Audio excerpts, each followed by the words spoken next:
ਅੰਮ੍ਰਿਤਸਰ ਤੋਂ सांसद ਗੁਰਜੀਤ ਸਿੰਘ ਔਜਲਾ ਦੇ ਵੱਲੋਂ ਅੱਜ ਇੱਕ ਪ੍ਰੈਸ ਵਾਰਤਾ ਕੀਤੀ ਗਈ, ਜਿਸ 'ਚ ਉਹਨਾਂ ਨੇ ਦੇਸ਼ ਦੇ ਪ੍ਰਧਾਨ ਮੰਤਰੀ ਨਰਿੰਦਰ ਮੋਦੀ ਨੂੰ ਨਮ ਅੱਖਾਂ ਨਾਲ ਹੱਥ ਜੋੜ ਕੇ ਇੱਕ ਅਪੀਲ ਕੀਤੀ। ਉਹਨਾਂ ਨੇ ਕਿਹਾ ਕਿ ਅੰਮ੍ਰਿਤਸਰ ਟੂਰਿਜ਼ਮ ਦਾ ਸ਼ਹਿਰ ਹੈ, ਜਿੱਥੇ ਰੋਜ਼ਾਨਾ ਲੱਖਾਂ ਸ਼ਰਧਾਲੂ ਸੱਚਖੰਡ ਸ੍ਰੀ ਹਰਿਮੰਦਰ ਸਾਹਿਬ ਵਿਖੇ ਨਤਮਸਤਕ ਹੋਣ ਲਈ ਆਉਂਦੇ ਹਨ। ਇਸ ਨੂੰ ਦੇਖਦੇ ਹੋਏ ਕੇਂਦਰ ਸਰਕਾਰ ਦੇ ਵੱਲੋਂ ਅੰਮ੍ਰਿਤਸਰ ਨੂੰ ਇੱਕ ਵਿਸ਼ੇਸ਼ ਪੈਕੇਜ 2016 'ਚ ਦਿੱਤਾ ਗਿਆ ਸੀ, ਜਿਸ 'ਚ ਸੜਕੀ ਲਾਈਨ ਨੂੰ ਵਧਾਉਣ ਦੀ ਗੱਲ ਆਖੀ ਗਈ ਸੀ, ਜਿਸ ਨੂੰ ਕਿ 2016 'ਚ ਪਾਸ ਵੀ ਕਰ ਦਿੱਤਾ ਸੀ। ਉੱਥੇ ਇੱਕ ਵਾਰ ਫਿਰ ਤੋਂ ਇਹ ਪੈਕੇਜ ਬੰਦ ਹੁੰਦਾ ਦਿਖਾਈ ਦੇ ਰਿਹਾ ਹੈ। ਅੰਮ੍ਰਿਤਸਰ ਤੋਂ सांसद ਗੁਰਜੀਤ ਸਿੰਘ ਔਜਲਾ ਨੇ ਦੇਸ਼ ਦੇ ਪ੍ਰਧਾਨ ਮੰਤਰੀ ਨਰਿੰਦਰ ਮੋਦੀ ਨੂੰ ਅਪੀਲ ਕੀਤੀ ਹੈ ਕਿ ਇਸ ਪ੍ਰੋਜੈਕਟ ਨੂੰ ਬੰਦ ਨਾ ਕੀਤਾ ਜਾਵੇ। ਉੱਥੇ ਉਹਨਾਂ ਨੇ ਹਰਸਿਮਰਤ ਕੌਰ ਬਾਦਲ ਤੇ ਸ਼ਬਦੀ ਹਮਲਾ ਕਰਦੇ ਹੋਏ ਕਿਹਾ ਕਿ ਹਰਸਿਮਰਤ ਕੌਰ ਬਾਦਲ ਅੰਮ੍ਰਿਤਸਰ ਨਾਲ ਸੌਤੇਲੀ ਮਾਂ ਜਿਹਾ ਵਿਵਹਾਰ ਕਰ ਰਹੀ ਹੈ। ਉਹਨਾਂ ਨੇ ਕਿਹਾ ਕਿ ਇਸ ਤੋਂ ਪਹਿਲਾਂ ਵੀ ਅੰਮ੍ਰਿਤਸਰ 'ਚ ਏਮਜ਼ ਹਸਪਤਾਲ ਬਣਾਉਣ ਦੀ ਅਨੁਮਤੀ ਅਰੁਣ ਜੇਟਲੀ ਦੇ ਵੱਲੋਂ ਦਿੱਤੀ ਗਈ ਸੀ, ਪਰ ਹਰਸਿਮਰਤ ਕੌਰ ਬਾਦਲ ਦੇ ਵੱਲੋਂ ਉਸ ਹਸਪਤਾਲ ਨੂੰ ਬਠਿੰਡਾ 'ਚ ਲਿਜਾਇਆ ਗਿਆ ਅਤੇ ਹੁਣ ਜਦ ਇਹ ਸੜਕ ਬਣਨ ਦੀ ਗੱਲ ਸਾਹਮਣੇ ਆਈ ਤਾਂ ਉਹ ਵੀ ਬਿਆਸ ਦਰਿਆ ਤੋਂ ਦੂਜੀ ਸਾਈਡ ਤੋਂ ਪਾਸ ਕਰਨ ਦੀ ਗੱਲ ਕਹੀ ਜਾ ਰਹੀ ਹੈ। ਇਸ ਲਈ ਹਰਸਿਮਰਤ ਕੌਰ ਬਾਦਲ ਨੂੰ ਕੋਈ ਹੱਕ ਨਹੀਂ ਬਣਦਾ ਕਿ ਉਹ ਸੱਚਖੰਡ ਸ੍ਰੀ ਹਰਿਮੰਦਰ ਸਾਹਿਬ 'ਚ ਆ ਕੇ ਨਤਮਸਤਕ ਹੋਣ, ਕਿਉਂਕਿ ਜਦ ਵੀ ਉਹ ਅੰਮ੍ਰਿਤਸਰ ਸੱਚਖੰਡ ਸ੍ਰੀ ਹਰਿਮੰਦਰ ਸਾਹਿਬ ਨਤਮਸਤਕ ਹੋਣ ਆਉਂਦੇ ਹਨ ਤਾਂ ਰਾਜਨੀਤੀ ਕਰਕੇ ਚਲੇ ਜਾਂਦੇ ਹਨ। ਅੱਗੇ ਉਹਨਾਂ ਨੇ ਕਿਹਾ ਕਿ ਇਸ ਸੜਕ ਨੂੰ ਅੰਮ੍ਰਿਤਸਰ ਤੱਕ ਪਾਸ ਕਰਵਾਉਣ ਦੇ ਲਈ ਉਹਨਾਂ ਨੂੰ ਜਿੰਨਾ ਵੀ ਸੰਘਰਸ਼ ਕਰਨਾ ਪਵੇ ਉਹ ਤਿਆਰ ਹਨ।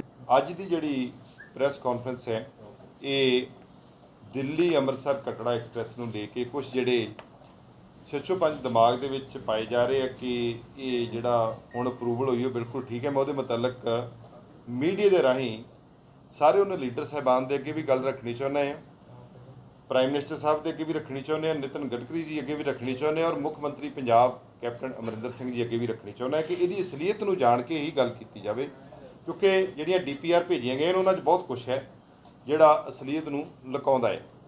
ਮੈਂ ਗੱਲ ਕਰਨੀ ਚਾਹੁੰਦਾ ਕਿ ਜਿਹੜਾ ਅੰਮ੍ਰਿਤਸਰ ਦਿੱਲੀ ਤੋਂ ਅੰਮ੍ਰਿਤਸਰ ਜਿਹੜਾ ਐਕਸਪ੍ਰੈਸ ਵੇ ਬਣਨਾ ਸੀ ਇਹ 2016 ਦੇ ਵਿੱਚ ਡਿਪਟੀ ਮੁੱਖ ਮੰਤਰੀ ਸੁਖਬੀਰ ਬਾਦਲ, ਨਿਤਨ ਗਡਕਰੀ ਜੀ ਔਰ ਜਿਹੜੇ ਖੱਟੜ ਸਾਹਿਬ ਨੇ ਹਰਿਆਣੇ ਦੇ ਮੁੱਖ ਮੰਤਰੀ, ਇਹਨਾਂ ਦੀ ਬੈਠਕ ਦੇ ਵਿੱਚ ਅੰਤਮ ਨਿਰਣਾ ਲਿਆ ਗਿਆ ਸੀ ਕਿ ਇਹ ਜਿਹੜਾ ਐਕਸਪ੍ਰੈਸ ਵੇ ਆ ਇਹ ਦਿੱਲੀ ਤੋਂ ਅੰਮ੍ਰਿਤਸਰ ਤੱਕ ਬਣੇਗਾ, ਜਿਹਦਾ ਪ੍ਰੂਫ ਜਿਹੜੇ ਆ ਆਨਲਾਈਨ ਤੁਹਾਨੂੰ ਹਰ ਜਗ੍ਹਾ ਤੇ ਮਿਲ ਜਾਂਦੇ ਆ, ਮੈਂ ਵੀ ਤੁਹਾਨੂੰ ਪ੍ਰੋਵਾਈਡ ਕਰਵਾ ਦਿੰਦਾ।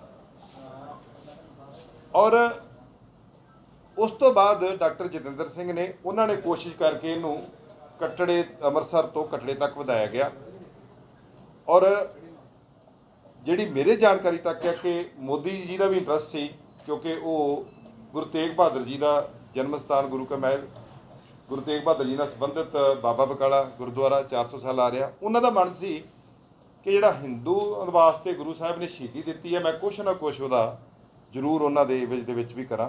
ਸੋ ਉਹਨਾਂ ਨੇ ਇਸ ਪ੍ਰੋਜੈਕਟ ਨੂੰ ਹਰੀ ਝੰਡੀ ਦਿੱਤੀ।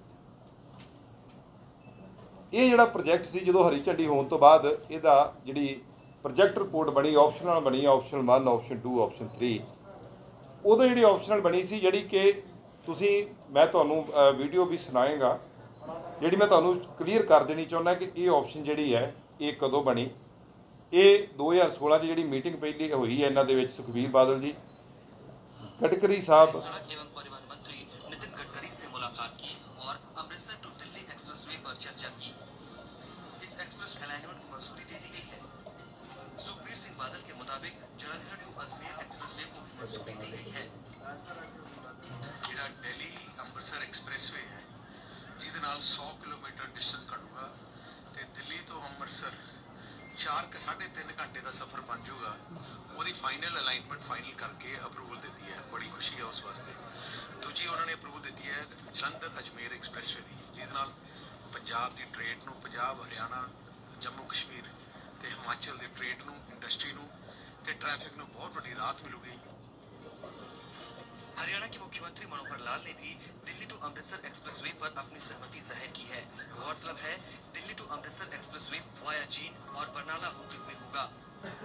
दिल्ली से अमृतसर का जो एक्सप्रेसवे बनाने की बात है उसके ऊपर अलाइनमेंट का विषय था और दोनों प्रदेशों ने, पंजाब हरियाणा ने भी उनके साथ सहमति जता दी है कि हम लोग जो इस एक्सप्रेसवे के अलाइनमेंट के साथ सहमति जताते हैं और इससे दिल्ली और अमृतसर का जो रास्ता है लगभग 100 किलोमीटर एक्सप्रेसवे के बनने ਇਹ ਜਿਹੜੀ ਐਕਸਪ੍ਰੈਸ ਦੀ ਜਿਹੜੀ ਅਪਰੂਵਲ ਹੋਈ ਆ ਇਹ ਦਿੱਲੀ ਤੋਂ ਅੰਮ੍ਰਿਤਸਰ ਵਾਇਆ ਜੀਂਦ ਵਾਇਆ ਬਰਨਾਲਾ ਹੋਈ ਸੀ। ਅਲਾਈਨਮੈਂਟ ਵੀ ਉਹਨਾਂ ਕਿਹਾ ਕਿ ਅਸੀਂ ਸਿੱਧੀ ਕਰਤੀ। ਹੁਣ ਇਹਦਾ ਫਾਇਦਾ ਕੀ ਸੀ? ਇਹ ਜਿਹੜਾ ਐਕਸਪ੍ਰੈਸ ਵੇ ਆ ਜਦੋਂ ਬਾਅਦ 'ਚ ਇਹਨੂੰ ਕਟੜਾ ਤੱਕ ਵਧਾ ਦਿੱਤਾ ਗਿਆ, ਇਹਦੇ ਵਿੱਚ ਜਿਹੜੀ ਵੇਖਣ ਦੀ ਗੱਲ ਆ ਉਹ ਇਹ ਚੀਜ਼ ਹੈ ਕਿ ਇਹ ਪ੍ਰੋਜੈਕਟ ਉੱਥੋਂ ਲੰਘਦਾ ਹੋਇਆ ਅੱਗੇ ਚਲੇ ਜਾਂਦਾ ਸੀ। ਇਸ ਤੋਂ ਬਾਅਦ ਗੋਇੰਦਵਾਲ ਸਾਹਿਬ ਦੇ ਨਾਲ ਦੀ ਲੱਗ ਕੇ ਲੰਘਣਾ, ਕਪੂਰਥਲਾ ਦੇ ਨਾਲ ਕਪੂਰਥਲਾ ਫੈਕਟਰੀ ਦਾ ਫਾਇਦਾ, ਗੋਇੰਦਵਾਲ ਦੀ ਜਿਹੜੀ ਇੰਡਸਟਰੀ ਆ, ਇੰਡਸਟਰੀਅਲ ਪਾਰਕ ਬਣਿਆ ਜਿਹੜਾ ਸਾਡੇ ਪਹਿਲਾਂ ਪੁਰਾਣਾ ਅਪਰੂਵ ਹੋਇਆ ਵਾ, ਉਹਦੇ ਲਾਗੋਂ ਦੀ ਲੰਘਣਾ, ਖਡੂਰ ਸਾਹਿਬ ਦੇ ਲਾਗੋਂ ਦੀ ਲੰਘਣਾ, ਤਰਨਤਾਰਨ ਸਾਹਿਬ ਦੇ ਲਾਗੋਂ ਦੀ, ਹਰਿਮੰਦਰ ਸਾਹਿਬ ਦੇ ਲਾਗੋਂ ਦੀ, ਇੱਥੇ ਜਿਹੜੀ ਅਲਾਈਨਮੈਂਟ ਸੀ ਉਹ ਤਕਰੀਬਨ ਖਲਚੀਆਂ ਦੇ ਲਾਗੋਂ ਦੀ ਜਿਹੜਾ ਦਰਿਆ ਟੱਪ ਕੇ ਬਿਆਸ ਆ ਉਹ ਗੁਰਦਾਸਪੁਰ ਵੱਲ ਨੂੰ ਚਲੇ ਜਾਂਦੀ ਸੀ। ਇਹਦੇ ਤੇ ਜਿਹੜਾ ਇਕਨੋਮਿਕ ਕੋਰੀਡੋਰ ਜਿਹੜਾ ਇਹ ਬਣ ਜਾ ਰਿਹਾ ਵਾ, ਇਹਦੇ ਤੇ ਇਹਨਾਂ ਨੇ ਅਲੱਗ-ਅਲੱਗ ਪਾਰਕ ਬਣਾਉਣੇ ਨੇ, ਲੌਜਿਸਟਿਕ ਪਾਰਕ ਬਣਨੇ ਨੇ, ਜਿੱਥੇ ਵੱਡੇ ਟਰੱਕ ਆ ਕੇ ਲੱਥਿਆ ਕਰਨਗੇ ਤੇ ਉਸ ਤੋਂ ਬਾਅਦ ਛੋਟੇ ਟਰੱਕ ਉੱਥੋਂ ਸਮਾਨ ਲੈ ਕੇ ਸ਼ਹਿਰਾਂ ਦੇ ਅੰਦਰ ਚਲੇ ਜਾਇਆ ਕਰਨਗੇ। ਇਹ ਇਹਨਾਂ ਦੀ ਪ੍ਰਯੋਜਨਾ ਸੀ। ਇਹਦੇ ਨਾਲ ਨਾਲ ਅਟਾਰੀ ਦਾ ਟੂਰਿਸਟ ਬਹੁਤ ਆਉਂਦਾ ਹੈ, ਅਟਾਰੀ ਨੂੰ ਵੀ ਉਹਦੇ ਨਾਲ ਜੋੜਨਾ ਸੀ। ਹੁਣ ਸਭ ਤੋਂ ਵੱਡਾ ਕਰਤਾਰਪੁਰ ਕੋਰੀਡੋਰ ਬਣ ਗਿਆ, ਜਿਹੜਾ ਪਾਕਿਸਤਾਨ ਵਾਲੇ ਬੰਨੇ ਕਰਤਾਰਪੁਰ ਆ ਉਹਦੀ ਗੱਲ ਕਰਦੇ, ਜਿਹੜਾ ਆਪਣੇ ਵਾਲੇ ਬੰਨੇ ਕਰਤਾਰਪੁਰ ਆ ਇਹ ਲੋਕਾਂ ਨੂੰ ਬਹੁਤ ਭੁਲੇਖਾ। ਜਦੋਂ ਕਰਤਾਰਪੁਰ ਦੀ ਗੱਲ ਹੁੰਦੀ ਲੋਕ ਸਮਝਦੇ ਨੇ ਸ਼ਾਇਦ ਪਾਕਿਸਤਾਨ ਵਾਲੇ ਕਰਤਾਰਪੁਰ ਅੰਮ੍ਰਿਤਸਰ ਤੋਂ ਗਾਂਹ ਜਾ ਕੇ ਜੁੜ ਰਿਹਾ, ਨਹੀਂ, ਇਹ ਅੰਮ੍ਰਿਤਸਰ ਤੋਂ ਤਕਰੀਬਨ 65 ਤੋਂ 70 ਕਿਲੋਮੀਟਰ ਪਿੱਛੋਂ ਹੀ ਨਿਕਲ ਜਾਣਾ। ਹੁਣ ਇਹਨਾਂ ਨੇ 2 ਅਲਾਈਨਮੈਂਟਾਂ ਪਾਸ ਕੀਤੀਆਂ ਸੀ, ਇੱਕ ਇਹਦੇ ਨਾਲ ਦੂਜੀ ਆਪਸ਼ਨ ਸੀ ਇੱਕ ਬਲੈਕ, ਇਹ ਪਿੰਕ ਆ, ਉਹ ਬਲੈਕ ਲਾਈਨ ਸੀ। ਹੁਣ ਪਤਾ ਨਹੀਂ ਇਹ ਕਦੋਂ ਦੀ ਇੱਕ ਗ੍ਰੀਨ ਲਾਈਨ ਇਹਨਾਂ ਨੇ ਨਵੀਂ ਬਣਾ ਦਿੱਤੀ, ਜਿਹੜੀ ਪਟਿਆਲੇ ਤੋਂ ਅੱਗੇ ਆ ਕੇ ਸੰਗਰੂਰ, ਸੰਗਰੂਰ ਤੋਂ ਧੂਰੀ, ਧੂਰੀ ਤੋਂ ਮਲੇਰਕੋਟਲਾ, ਪਤਾ ਨਹੀਂ ਕਿੱਧਰੋਂ ਦੀ ਘੁੰਮਦੀ ਘੁਮਾਉਂਦੀ ਕਰਤਾਰਪੁਰ ਸਾਹਿਬ ਤੋਂ, ਜਿਹੜਾ ਕਰਤਾਰਪੁਰ ਸਾਹਿਬ ਨਹੀਂ ਸੌਰੀ ਕਰਤਾਰਪੁਰ ਜਿਹੜਾ ਫਰਨੀਚਰ ਦਾ ਬਹੁਤ ਵੱਡਾ ਘਰ ਆ ਜਲੰਧਰ ਤੋਂ ਬਾਅਦ, ਉੱਥੋਂ ਦੀ ਹੁੰਦੀ ਭਲੱਤ ਤੋਂ ਲੈ ਕੇ ਕਾਦੀਆਂ ਨੂੰ ਬਾਹਰੋਂ ਬਾਹਰ ਕਰ ਦਿੱਤਾ। ਔਰ ਮੈਂ ਕੱਲ ਹਰਸਿਮਰਤ ਕੌਰ ਬਾਦਲ ਦਾ ਬਿਆਨ ਵੀ ਦੇਖਿਆ, ਮੈਂ ਵਿਜੇਂਦਰ ਸਿੰਗਲਾ ਜੀ ਦਾ ਬਿਆਨ ਵੀ ਦੇਖਿਆ, ਉਹਨਾਂ ਦੋਵਾਂ ਕਿਹਾ ਜੀ ਅਸੀਂ 6 ਲੇਨ ਜਿਹੜਾ ਐਕਸਪ੍ਰੈਸਵੇ ਅੰਮ੍ਰਿਤਸਰ ਨੂੰ ਦੇਵਾਂਗੇ। ਪਹਿਲੀ ਤਾਂ ਮੈਂ ਗੱਲ ਕਹਿਣੀ ਚਾਹੁੰਦਾ ਕਿ ਇਹ ਪ੍ਰੋਜੈਕਟ ਦਿੱਲੀ ਅੰਮ੍ਰਿਤਸਰ ਦਾ ਆ, ਇਹ ਤੁਸੀਂ ਦਿਓਗੇ ਨਹੀਂ, ਇਹ ਪ੍ਰੂਵ ਅੰਮ੍ਰਿਤਸਰ ਵਾਸਤੇ ਹੋਇਆ। ਇਹ ਜਿਹੜੀ ਤੁਸੀਂ 6 ਲੇਨ ਦੀ ਗੱਲ ਕਰ ਰਹੇ ਜੇ, ਇਹ NH1 ਜਿਹੜਾ ਪੁਰਾਣਾ ਹਾਈਵੇ ਚੱਲਦਾ ਆ ਉਹਨੂੰ ਤੁਸੀਂ ਐਕਸਟੈਂਡ ਕਰਨਾ ਚਾਹੁੰਦੇ, ਤੇ ਜੇ ਤੁਸੀਂ ਉਹਨੂੰ ਐਕਸਟੈਂਡ ਕਰਨਾ ਸੀ ਤੇ ਫਿਰ ਪੁਰਾਣੀ ਨਵੀਂ ਸੜਕ ਬਣਾਉਣ ਦੀ ਕੀ ਲੋੜ ਸੀ? ਫਿਰ ਆਪਾਂ ਜਿਹੜਾ ਦਿੱਲੀੋਂ ਹਾਈਵੇ ਆ ਰਿਹਾ ਫਿਰ ਇਹਨੂੰ ਐਕਸਟੈਂਡ ਕਰ ਲੈਂਦੇ ਆਪਾਂ। ਸਾਡੇ ਕੋਲ ਸਿਰਫ ਇੱਕ ਪੁਲ ਆ ਬਿਆਸ ਤੋਂ ਲੰਘਣ ਵਾਸਤੇ ਅੰਮ੍ਰਿਤਸਰ ਨੂੰ, ਕੋਈ ਤੇ ਉਹ ਬੰਦ ਹੋ ਜਾਏ, ਅੰਮ੍ਰਿਤਸਰ ਦੇ ਲੋਕ ਐਮਰਜੈਂਸੀ ਸੇਵਾਵਾਂ ਵਾਸਤੇ ਵੀ ਬਿਆਸ ਨਹੀਂ ਟੱਪ ਸਕਦੇ, ਨਾ ਉਧਰ ਦੇ ਲੋਕ ਮਾਝੇ ਜਾ ਸਕਦੇ। ਸਾਡਾ ਕਿੰਨਾ ਵੱਡਾ ਬੈਨੀਫਿਟ ਆ ਜਿਹੜਾ ਸਾਡੇ ਤੋਂ ਖੋਇਆ ਜਾ ਰਿਹਾ। ਇਹਦੇ ਨਾਲ ਸਾਰੇ ਇਹ ਜਿਹੜੇ ਭਾਰਤਮਾਲਾ 'ਚ ਜਿਹੜਾ ਪ੍ਰੋਜੈਕਟ ਬਣਿਆ, ਜਿਹੜਾ ਨਰਿੰਦਰ ਮੋਦੀ ਨੇ ਭਾਰਤਮਾਲਾ ਇੱਕ ਸ਼ੁਰੂ ਕੀਤਾ ਹੈ ਪ੍ਰੋਜੈਕਟ, ਜਿਹਦੇ 'ਚ ਅਲੱਗ-ਅਲੱਗ ਸ਼ਹਿਰਾਂ ਦੇ ਵਿੱਚੋਂ ਅਲੱਗ-ਅਲੱਗ ਦੇਸ਼ ਦੇ ਕੋਨੇ ਤੋਂ ਜਿਹੜੀਆਂ ਵੱਡੀਆਂ ਸੜਕਾਂ ਬਣ ਕੇ ਆਉਣੀਆਂ ਨੇ, ਉਹਦੇ ਤਹਿਤ ਉਹਨਾਂ ਦਾ ਇੱਕ ਕਾਨੂੰਨ, ਉਹਨਾਂ ਨੇ ਇੱਕ ਉਹਦੇ 'ਚ ਜਿਹੜੇ ਸ਼ਰਤਾਂ ਨੇ ਉਹਨਾਂ ਦੇ ਮੁਤਾਬਕ ਕੋਸਟਲ ਡਿਸਟ੍ਰਿਕਟ ਤੇ ਬਾਰਡਰ ਡਿਸਟ੍ਰਿਕਟ ਦੀ ਡਿਵੈਲਪਮੈਂਟ ਵਾਸਤੇ ਇਹ ਭਾਰਤਮਾਲਾ ਦਾ ਪ੍ਰੋਜੈਕਟ ਬਣਿਆ। ਅੰਮ੍ਰਿਤਸਰ ਤੇ ਭਾਰਤਮਾਲਾ 'ਚੋਂ ਬਾਹਰ ਹੀ ਹੋ ਗਿਆ। ਜਦੋਂ ਅੰਮ੍ਰਿਤਸਰ ਦੇ ਉੱਤੋਂ ਦੀ ਮਾਲਾ ਘੁੰਮਣੀ ਨਹੀਂ ਜਾਂ ਅੰਮ੍ਰਿਤਸਰ ਦੇ ਲਾਗੋਂ ਹੀ ਨਹੀਂ ਜਾਣੀ ਤੇ ਭਾਰਤਮਾਲਾ ਦਾ ਅੰਮ੍ਰਿਤਸਰ ਹਿੱਸਾ ਕਿੱਦਾਂ ਰਿਹਾ? ਇਹ ਕਿਉਂ ਹੋਇਆ, ਕਿੱਦਾਂ ਹੋਇਆ, ਇਹਦੀ ਸਾਨੂੰ ਅਜੇ ਜਾਣਕਾਰੀ ਨਹੀਂ ਮਿਲ ਰਹੀ। ਪਰ ਜਿਹੜੇ ਬੀਬਾ ਹਰਸਿਮਰਤ ਕੌਰ ਜੀ, ਮੈਂ ਤੁਹਾਨੂੰ ਵੀ ਕਹਿਣਾ ਚਾਹੁੰਦਾ ਹਾਂ ਕਿ ਇਹ ਜਿਹੜੀ 6 ਲੇਨ ਤੁਸੀਂ ਕਹਿ ਰਹੇ ਨਾ ਤੁਹਾਨੂੰ ਦੇਵਾਂਗੇ, ਇਹ ਸਾਨੂੰ ਆਲਰੇਡੀ ਅਪਰੂਵਡ ਹੈ। 6 ਲੇਨ 2013 ਦੀ 20 ਕਿਲੋਮੀਟਰ 30 ਕਿਲੋਮੀਟਰ ਰਹਿੰਦੀ ਹੈ, 20 ਕਿਲੋਮੀਟਰ ਆਲਰੇਡੀ ਬਣੀ ਹੋਈ। ਇਹ 'ਚ ਤੁਸੀਂ ਸਾਨੂੰ ਕੀ ਦੇ ਰਹੇ ਜੀ? ਸਾਨੂੰ ਇਹ 'ਚ ਕੁਛ ਨਹੀਂ ਚਾਹੀਦਾ।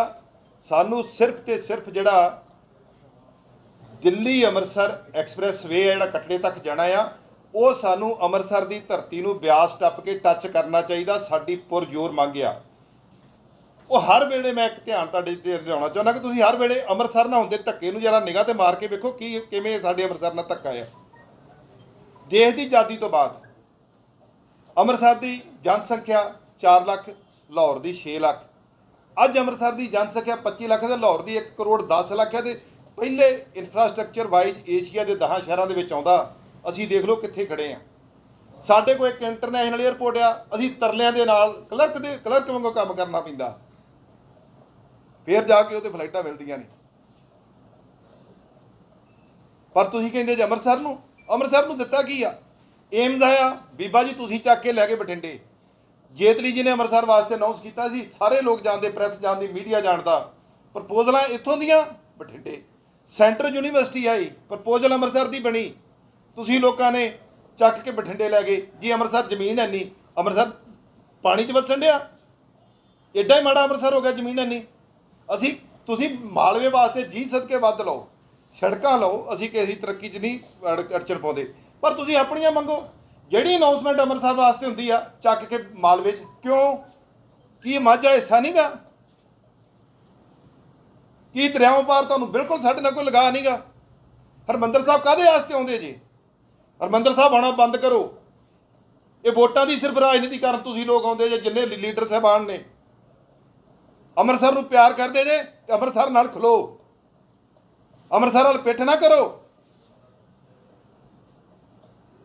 ਪਖੰਡ ਕਰਨੇ ਜਾਂ ਬੰਦ ਕਰ ਦਿਓ, ਉੱਥੋਂ ਬਿਲਕੁਲ ਦਰਿਆ ਟੱਪਣਾ ਬੰਦ ਕਰ ਦਿਓ। ਜੇ ਤੁਸੀਂ ਲੋਕਾਂ ਨੇ ਬਹਾਨੇ ਬਣਾ ਕੇ ਇਹ 11 ਕਿਲੋਮੀਟਰ ਘਟ ਗਿਆ ਜੀ, ਡੀਪੀਆਰ 'ਚ ਕੀ ਰੱਖਿਆ, ਕੀ ਕਿਵੇਂ ਨਾ ਡੀਪੀਆਰ ਦਿੱਤੀ ਆ ਤੁਸੀਂ ਲਾ ਕੇ ਦੇਖੋ, ਵੈਬਸਾਈਟ ਤੋਂ ਮਿਲ ਜਾਂਦੀ ਆ। ਆਪਸ਼ਨਾਂ 3 ਬਣਾਈਆਂ ਨੇ, option 1 green, option 2 black, option 3 ਜਿਹੜੀ ਆ ਉਹ ਪਿੰਕ ਆਪਸ਼ਨ ਜਿਹੜੀ ਆ ਉਹ ਅੰਮ੍ਰਿਤਸਰ ਨੂੰ ਸੂਟ ਕਰਦੀ, ਜਿਹੜੀ 2016 'ਚ ਤੁਸੀਂ ਦੇਖ ਰਹੇ ਜੇ ਕਿ ਜਿਹੜੇ ਨਿਤਿਨ ਗਡਕਰੀ ਵੇਲੇ ਪਾਸ ਹੋਈ ਆ। ਉਹਨੂੰ ਕੀ ਕਿਹਾ ਗਿਆ ਵੀ ਆਪਸ਼ਨ 3 ਇਸ ਕਰਕੇ ਨਹੀਂ ਸੂਟ ਕਰਦੀ। ਵੇਖੋ ਜੀ, ਜਦੋਂ ਅਸੀਂ ਅੱਗੇ ਲੰਘਾਂਗੇ ਗੁਰਦਾਸਪੁਰ ਪਠਾਨਕੋਟ ਨੂੰ ਜਾਵਾਂਗੇ, ਉਹਦੇ ਰਾਜ ਪਹਾੜ ਆਉਂਦੇ ਤਾਂ ਸਾਨੂੰ ਬੜੀਆਂ ਟਨਲ ਬਣਾਉਣੀਆਂ ਪੈਣੀਆਂ ਨੇ। ਉਹ ਰੱਬ ਦਾ ਵਾਸਤਾ ਜਿਹਨੇ ਡੀਪੀਆਰ ਬਣਾਈ ਆ ਜਾਂ ਜਿਹਦੇ ਆਖਿਆ ਉਹਨੇ ਬਣਾਈ ਆ, ਉਹਨੂੰ ਖਰੇ ਰੱਬ ਦਾ ਖੌਫ ਹੀ ਇੰਨਾ ਵੱਡਾ ਝੂਠ, ਚਿੱਟਾ ਝੂਠ। ਦੱਸੋ ਕਿਹੜੀ ਗੁਰਦਾਸਪੁਰ ਤੋਂ ਅੱਗੇ ਟਨਲ ਬਣਾਉਣੀ ਪੈਂਦੀ ਇਹਨਾਂ ਨੂੰ? ਇਹ ਇੱਕ ਸਾਜ਼ਿਸ਼ ਦੇ ਤਹਿਤ ਅੰਮ੍ਰਿਤਸਰ ਨਾਲ ਧੱਕਾ ਕੀਤਾ ਜਾ ਰਿਹਾ। ਮੇਰੀ ਸਾਰਿਆਂ ਨੂੰ ਹੱਥ ਜੋੜ ਕੇ ਬੇਨਤੀ ਹੈ, ਮੇਰੀ ਮੁੱਖ ਮੰਤਰੀ ਪੰਜਾਬ ਜੀ ਨੂੰ ਹੱਥ ਜੋੜ ਕੇ ਬੇਨਤੀ ਆ, ਕੈਪਟਨ ਸਾਹਿਬ ਨੂੰ, ਕਿਰਪਾ ਕਰਕੇ ਵਿੱਚ ਇੰਟਰਵਿਨ ਕਰੋ। ਇਹ ਦੁਬਾਰਾ ਤੋਂ ਇਹਦੀ ਡੀਪੀਆਰ ਖਲਵਾਓ। ਇਹਦੇ ਜਿਹੜਾ ਪਿੰਕ ਲਾਈਨ ਜਿਹੜੀ ਬਣੀ ਹੈ, ਜਿਹੜਾ ਪਿੰਕ ਲਾਈਨ ਆ, ਉਹਦੇ ਤੇ ਸਟੈਂਡ ਇਹੋ ਹੀ ਸਾਨੂੰ ਵਾਰਾ ਖਾਂਦਾ। ਦੇਖੋ ਸਾਡੇ ਕੋਲ ਅੰਮ੍ਰਿਤਸਰ ਦੇ ਲੋਕਾਂ ਕੋਲ ਸਵਾਏ ਹਰਿਮੰਦਰ ਸਾਹਿਬ ਦੀ ਕਿਰਪਾ ਕਰਕੇ ਹੋਰ ਸਾਡੇ ਕੋਲ ਨਾ ਕੋਈ ਇੰਡਸਟਰੀ ਆ। ਉਹ ਸਾਡੀ ਤਬਾਹ ਹੋ ਗਈ। ਜੰਗਾਂ 'ਚ ਅਸੀਂ ਹਿੱਸਾ ਪਾ ਛੱਡਿਆ ਸਾਡੇ ਲੋਕਾਂ ਨੇ। ਸੋ ਹੱਥ ਜੋੜ ਕੇ ਬੇਨਤੀ ਆ, ਸਾਡੀ ਮਦਦ ਕਰੋ। ਸਭ ਨੂੰ ਕਹੂੰਗਾ, ਇਹ ਜਿਹੜਾ ਤੁਸੀਂ ਗੁਰੂ ਤੇਗ ਬਹਾਦਰ ਜੀ ਦੇ ਨਤਮਸਤਕ ਹੋ ਕੇ ਪ੍ਰੋਜੈਕਟ ਦਿੱਤਾ ਸੀ, ਕਿਰਪਾ ਕਰਕੇ ਇਹਨੂੰ ਉੱਥੇ ਪੂਰਾ ਕਰੋ। ਇਹ ਕੁਝ ਲੋਕਾਂ ਦੀਆਂ ਸਾਜ਼ਿਸ਼ਾਂ ਨੇ। ਉਹ ਸਾਜ਼ਿਸ਼ੀ ਲੋਕ ਬਿਲਕੁਲ ਅੰਮ੍ਰਿਤਸਰ ਦੇ ਇਤਿਹਾਸੀ ਨਹੀਂ ਗਏ। ਉਹ ਲੋਕ ਗੰਗੂ ਦੀ ਇਲਾਜ 'ਚੋਂ ਨੇ ਜਿਹੜੇ ਅੰਮ੍ਰਿਤਸਰ ਦੇ ਨਾਲ ਸਾਜ਼ਿਸ਼ਾਂ ਕਰਦੇ ਨੇ। ਔਰ ਸਾਜ਼ਿਸ਼ ਬਿਲਕੁਲ ਨਹੀਂ ਹੋਣ ਦੇਣੀ। ਕਿਸੇ ਵੀ ਕੀਮਤ ਤੱਕ ਜਾਣਾ ਪਊਗਾ। ਇਹਦੇ ਵਾਸਤੇ ਕੋਈ ਵੀ ਕੁਰਬਾਨੀ ਦੇਣੀ ਪਊਗੀ, ਉਹ ਦੇਵਾਂਗੇ। ਮੈਂ ਇਹੀ ਬੇਨਤੀ ਕਰੂੰਗਾ, ਮੈਨੂੰ ਆਸ ਆ ਕਿ ਤੁਸੀਂ ਲੋਕਾਂ ਦੀਆਂ ਭਾਵਨਾਵਾਂ ਨੂੰ ਸਮਝਦੇ ਹੋਏ, ਅੰਮ੍ਰਿਤਸਰ ਦੇ ਦ੍ਰਿਸ਼ਟੀਕੋਣ ਨੂੰ ਸਮਝਦੇ ਹੋਏ, ਅੰਮ੍ਰਿਤਸਰ ਦੇ ਬੇਰੁਜ਼ਗਾਰ ਲੋਕਾਂ ਨੂੰ ਸਮਝਦੇ ਹੋਏ, ਬਾਰਡਰ ਦੇ ਲੋਕਾਂ ਦੀਆਂ ਤਕਲੀਫਾਂ ਨੂੰ ਸਮਝਦੇ ਹੋਏ ਇਹਨੂੰ ਰਿਵਾਈਜ਼ ਜ਼ਰੂਰ ਕਰੋਗੇ। ਤੇ ਜਿਹੜੇ ਤੁਸੀਂ ਲੁਭਾਵਣੇ ਬਿਆਨ ਦੇ ਰਹੇ ਜੇ, ਕਰਤਾਰਪੁਰ ਜਿਹੜਾ ਫਰਨੀਚਰ ਦਾ ਵੱਡੀ ਇੰਡਸਟਰੀ ਦਾ ਸ਼ਹਿਰ ਆ, ਉਹਨੂੰ ਤੁਸੀਂ ਕਰਤਾਰਪੁਰ ਸਾਹਿਬ ਨਾਲ ਕਿਤੇ ਜੋੜ ਕੇ ਨਾ ਕਿਸੇ ਨੂੰ ਵਿਖਾਏ ਜਾਇਓ। ਇਹ ਕਰਤਾਰਪੁਰ ਅੰਮ੍ਰਿਤਸਰ ਤੋਂ 70 ਕਿਲੋਮੀਟਰ ਜਲੰਧਰ ਵਾਲੇ ਬੰਨੇ ਆ, ਉਹ 65 ਕਿਲੋਮੀਟਰ ਅਗਲੇ ਬੰਨੇ 55 ਕਿਲੋਮੀਟਰ ਬਾਰਡਰ ਤੇ ਆ। ਸੋ ਮੈਨੂੰ ਆਸ ਆ ਕਿ ਇਹਦੇ ਤੇ ਸਾਡੇ ਲੀਡਰ ਸਾਹਿਬਾਨ ਤਵੱਜੋ ਦੇਣਗੇ। ਮੇਰੀ ਸਾਰੀ ਪਾਰਟੀ ਦੇ ਲੀਡਰਾਂ ਨੂੰ ਬੇਨਤੀ ਹੈ, ਚਾਹੇ ਆਮ ਆਦਮੀ ਪਾਰਟੀ ਹੈ, ਚਾਹੇ ਅਕਾਲੀ ਦਲ ਆ, ਚਾਹੇ ਛੋਟੀ ਤੋਂ ਛੋਟੀ ਕੋਈ ਵੀ ਪਾਰਟੀ ਹੈ, ਬੀਜੇਪੀ ਦੇ 73 ਲੀਡਰ ਨੇ, ਹੱਥ ਜੋੜ ਕੇ ਬੇਨਤੀ ਹੈ, ਅੰਮ੍ਰਿਤਸਰ ਲਈ ਖੜ ਜਾਓ ਸਾਰੇ ਤਗੜੇ ਹੋ ਕੇ। ਕਿਉਂਕਿ ਇਹ ਕਿਸੇ ਇੱਕ ਨਾਲ ਨਹੀਂ ਜੁੜਿਆ, ਇਹ ਅੰਮ੍ਰਿਤਸਰ ਦੇ ਆਉਣ ਵਾਲੇ ਬੱਚਿਆਂ ਦੇ ਪੀੜ੍ਹੀਆਂ ਨਾਲ ਜੁੜਿਆ। ਪੀੜ੍ਹੀਆਂ ਤੋਂ ਧੱਕੇ ਹੁੰਦੇ ਆਏ ਆ, ਹੁਣ ਫੇਰ ਉਹ ਧੱਕਾ ਦੁਬਾਰਾ ਹੋਣ ਲੱਗਾ। ਸੋ ਮੈਂ ਕਹਾਂ, ਇਹ ਬਿਲਕੁਲ ਨਹੀਂ ਬਰਦਾਸ਼ਤ, ਕਿਸੇ ਕੀਮਤ ਤੇ ਧੱਕਾ ਨਹੀਂ ਹੋਣ ਦੇਣਾ। ਭਾਵੇਂ ਕੁਝ ਵੀ ਕਰਨਾ ਪਏਗਾ, ਉਹ ਕਰਾਂਗੇ ਜ਼ਰੂਰ। ਅਗਲੀ ਰਣਨੀਤੀ ਜਿਹੜੀ ਆ, ਇਹ ਮੈਂ ਦੇਖਾਂਗਾ ਵੀ ਇਹ ਕਿੰਨੇ ਚਿਰ ਤੱਕ ਸਾਡਾ ਇਹ ਆਵਾਜ਼ ਸੁਣ ਕੇ ਸਾਡੇ ਨਾਲ ਗੱਲ ਕਰਦੇ ਆ, ਕਿਸ ਲੈਵਲ ਤੱਕ ਇਹ ਜਾਂਦੇ। ਜੇ ਨਹੀਂ ਜਾਣਗੇ, ਅਗਲੀ ਰਣਨੀਤੀ ਤੁਹਾਨੂੰ ਥੋੜੇ ਦਿਨਾਂ ਜ਼ਰੂਰ ਦੱਸਾਂਗੇ। ਬੁਲੰਦ ਟੀਵੀ ਲਈ ਅੰਮ੍ਰਿਤਸਰ ਤੋਂ ਕ੍ਰਿਸ਼ਨ ਕੁਮਾਰ ਦੀ ਰਿਪੋਰਟ।